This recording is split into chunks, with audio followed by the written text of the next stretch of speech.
right, welcome back once again, everybody. I'm Don Seifrit. It's the Dr. Treefert and Don podcast. I'm here with Dr. Kari Peter. Say hi, Kari. Hi.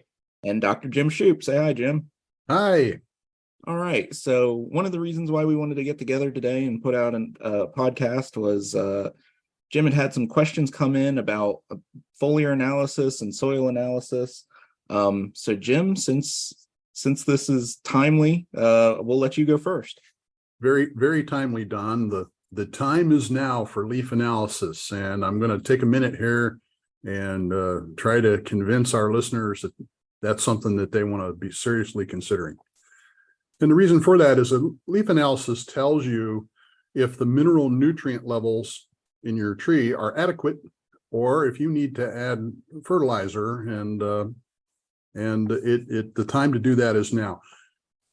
I see a lot of people doing orchard soil testing, and it seems to have become very prevalent in recent years, probably because a soil test for nutrients can be taken pretty much any time of year, including the off season where we don't have pests and diseases and and peaches to pick and all sorts of the busy things like that.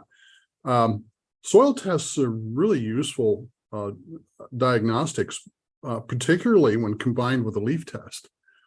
But I've started to see growers relying on soil tests alone for determining fertilizer needs, and that's just not the best way to determine your fertilizer needs.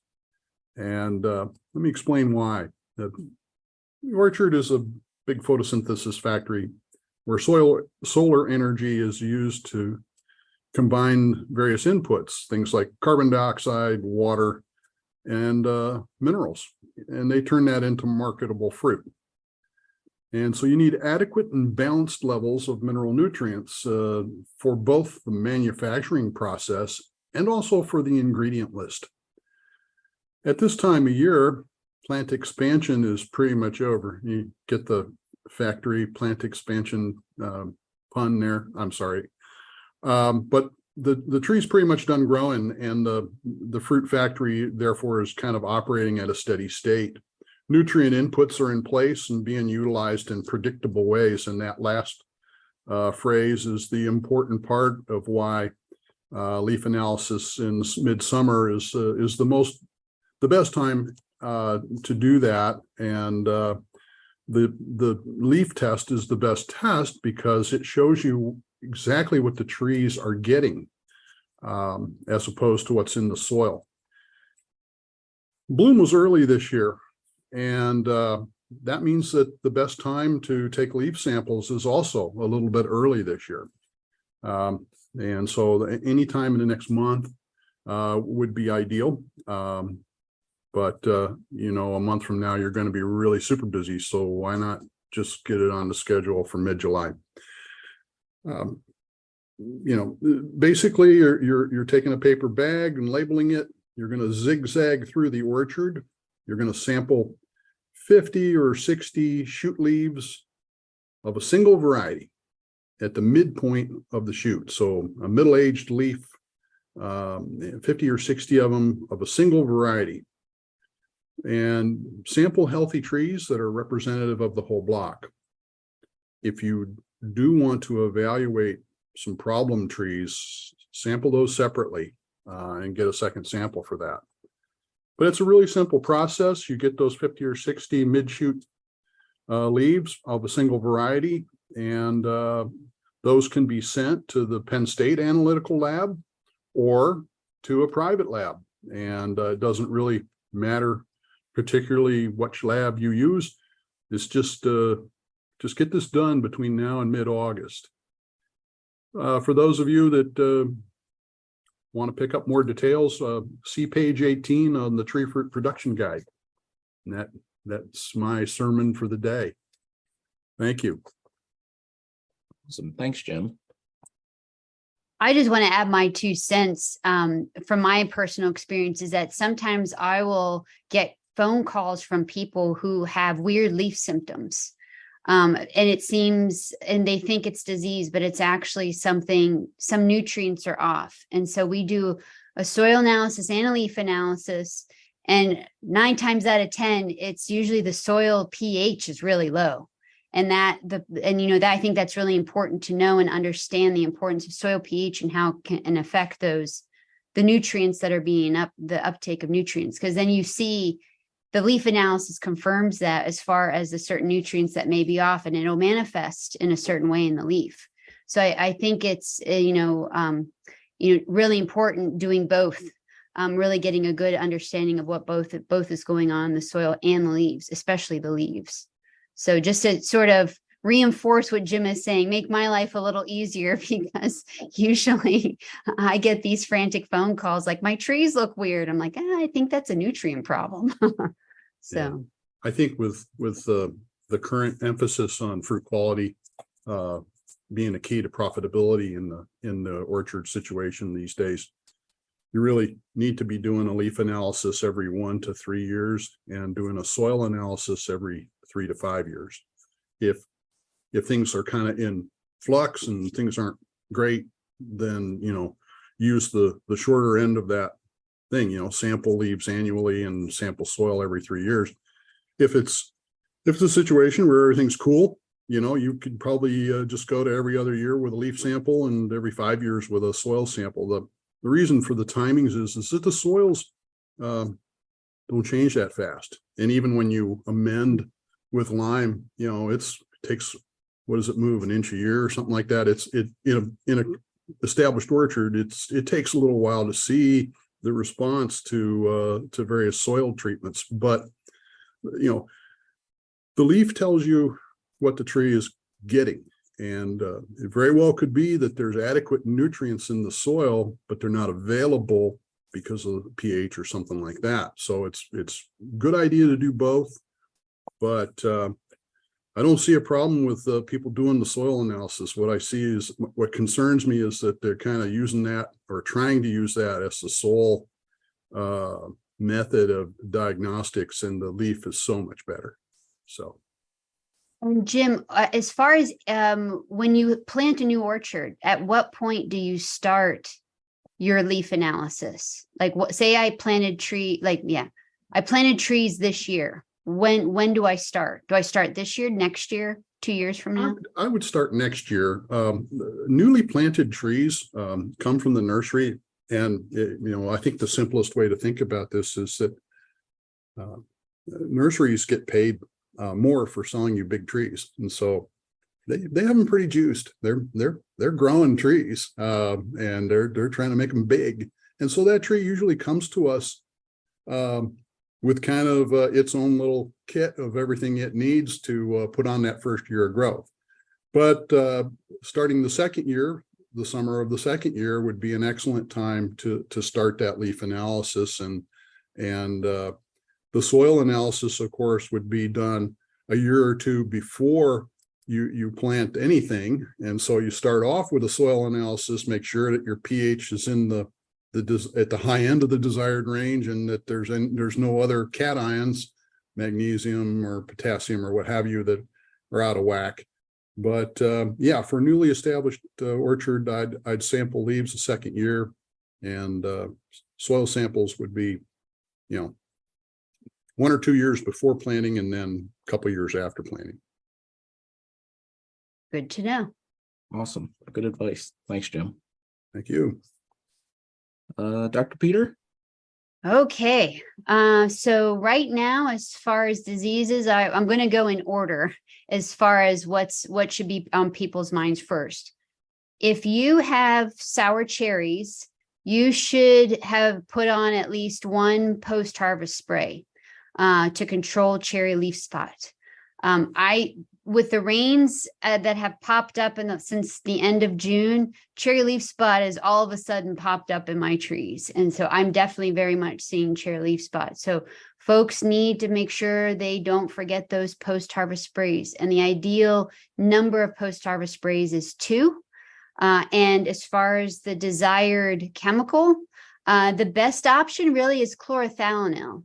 And because it's a broad spectrum chemical, it comes as Bravo or another equivalent of it. It comes in different names. It comes as chlorothalonil, or there's a couple other names it comes under. But chlorothalonil, active ingredient, that's, really is your best option as far as managing cherry leaf spot. Peach and nectarine. So moving on to other stone fruits. So we are in the thick of harvest. I mean, we've had the pleasure of reaping some of Freck's peach harvest the last couple weeks. So I do know there is some split pit out there with some early varieties, I think, because of the cold temps we had. I think those early varieties got singed a little bit, and split pit is unfortunately a byproduct of that. So just as far as being mindful of that, and that is an extra opening, as far as, in some cases, you actually, when you pull the peach off the tree, you do see that little opening of the split pit. And sometimes you may luck out and you don't see the split pit until you start eating it. So I will say this is in the case of split pit. One of my students kind of freaked out when she started eating it. She's like, I noticed all this fuzz.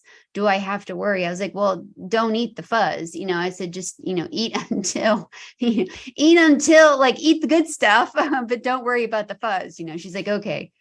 So just, I've eaten lots of peaches that have been split pit in the last couple of weeks and no problem. So just eat around it.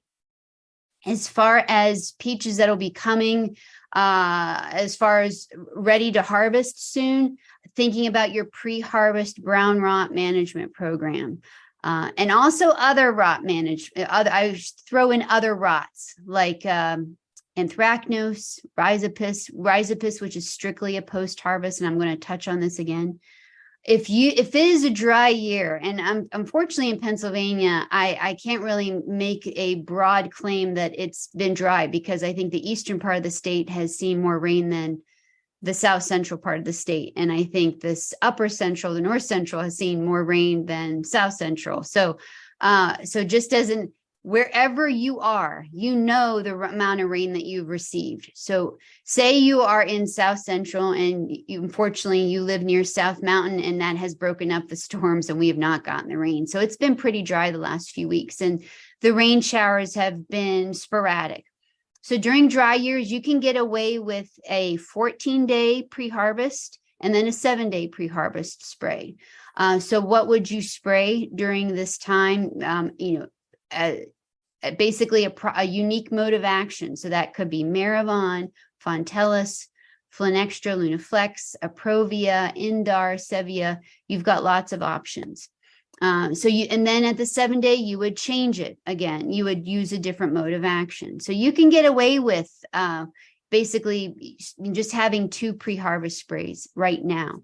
However, the further you get into, August and early September, because I do know there are some later season varieties, anything can happen. So you may want to be thinking, and there may be more rains at that point. We've had some Augusts that have just dumped 10 inches of rain on us, especially because that's hurricane season, and we often see the remnants of some hurricanes coming up the coast. So as far as being mindful of those later varieties, you may want to opt for the second program, or for folks that are seeing a lot of rain right now already, the second program is 18-day, 9-day, or 1-day pre-harvest, roughly. For me personally, I aim for 18 to 21 days, 7 to 9 days, and 1 to 3 days. That because of my schedule, and my peaches have a mind of their own as far as when they want to ripen. So my peaches sort of determine my spray schedule as far as how they ripen. Your final pre-harvest spray in this regime can be right at harvest or right the day before harvest, particularly if you're using a fungicide that has a 0 or 1-day pre-harvest interval.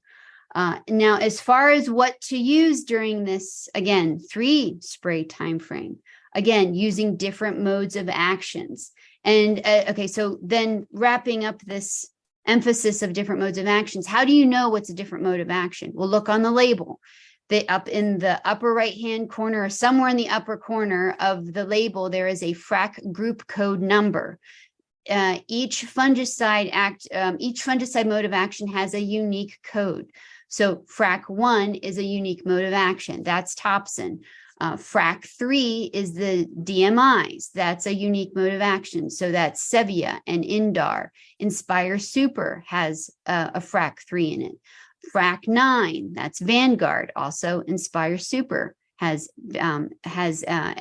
9, frac 7, that's your SDHIs. And there's a bunch of them. Frac 11 is your QOIs, your strobilurins. That's like Maravon has a frac 11, Flenextra is a frac 11. So you want to be, as I always say, spraying by the numbers. You want to rotate your chemistries during that three spray interval. And to help you with this, and I apologize for not mentioning this sooner, but I've updated basically easy sheets for you to use in order to sort of see all the different modes of action, see all the fungicides, and to be easily able to spray by the numbers. So it's listed on Penn State's extension website. And the easy way to get to it is just use your favorite search engine and type in Penn State Extension spraying by the numbers. And that'll be the first hit that you get. And that will lead you right to the page. You scroll down and there are links to all the different fact sheets for apples and for peaches, both in English and Spanish. And Don, you have a comment.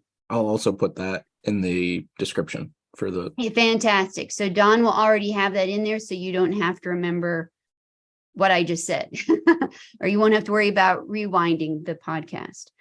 So this will help you as far as take a look. And if you're in that time frame, you can say, okay, I want to use a 7 now, then a 3, then a 1. I will say this, if you're in an area of the state or the region that has not seen a lot of rain recently, or seen a lot of rain during your pre-harvest time, I strongly encourage you to have a last spray of a frac 11. So that would be Maravon or Flenextra, Luna Sensation. Luna Sensation and Maravon, I believe all of these, fortunately, all of these are a 0-day PHI. So they have a different PHI than apples. So Luna Sensation, Flenextra, and Maravon, they all are a 0-day PHI. So you can, Flenextra and Luna Sensation are a 1-day PHI. So basically you can use these right up until harvest. The reason why I want you to use a frac 11 is because it's been so dry. Rhizopus likes dry weather. And I think it's due to the fact that Rhizopus lives in the soil. So when you're spraying or you're mowing or you're spraying for weeds, whatever, you're kicking up dust, especially if you don't have a lot of organic matter that is keeping, basically your ground covered beneath your trees. It might be pretty bare. Kicking up that dust into the trees, this is where Rhizopus is going to land. It's going to land on your fruit. And you weren't going to find out that you had Rhizopus until you let your fruit sit at room temperature for a while. And it doesn't take long. And the way it manifests is that the skin will be slippery. And then it looks like your peaches sprout a black beard because it's black and fuzzy. And it grows very, very fast. It is a weed of a fungus. The only mode of action that works well against this group of fungi is the frac 11s. So shout out to everyone out there who's in a dry season for peaches. And I know it's here in South Central PA, may not be in the eastern part of the state, but if you have peaches and it's been dry, make sure your last spray is a frac 11 to limit that Rhizopus or in similar pathogens in that group that show up.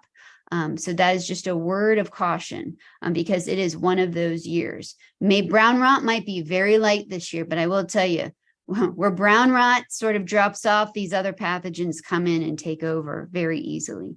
So just be very mindful of that. So that's it for the stone fruit. So just quickly, just to talk about apples, sooty blotch and fly speck. For you folks who are receiving a lot of rain, your Captan spray should have a little bit of extra oomph, especially if you're getting multiple inches a week or multiple inches at a time.